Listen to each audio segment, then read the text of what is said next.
My ako ľudia fixujeme svoju polohu cez svoj zrak. Ako náhle deťom dáte nejakú šatku alebo nejakú škrabošku, zavrete oči, oni musia zapojiť oveľa väčšiu koncentráciu, viacej svalov a rozvíjajú väčšie spektrum koordinačných schopností pri týchto odrazoch.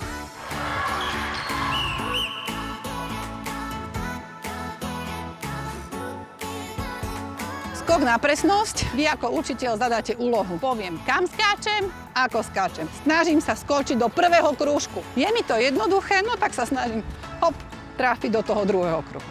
Do druhého. Tak, pekne to. Musím zostať v polohe, nesmiem ma hodiť dopredu. Čiže zostanem pevný, stabilný, zafixovaný. Skúsime tretí kružok. To už je také aj výkon, odrazová sila, aj presnosť. Tak skúste. Šup. No, výborne. A teraz príde tá sranda. Jajaj. Skočím do druhého kruhu. No. Mám ho niekde, ale nie. Stoj. Hop. A teraz si dajte hore tie škrabošky. Hlavne u detí v tomto mladšom školskom veku, oni budú skákať signifikantne menej do diaľky, keď budú mať zavreté oči. A skúsite aj tretí. Hop. No, dobre, toto. Hej.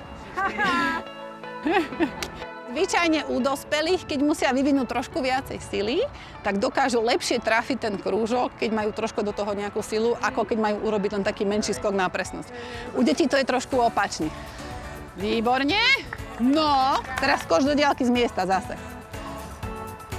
U tých detí, keď skáču s tými zatvorenými očami, tak buď skočia signifikantne menej ako tí dospelí, alebo vám padajú do strany alebo dopredu. Je to veľká sranda na tej hodine telesnej výchovy a veľmi komplexne rozvíjate koordinačné schopnosti.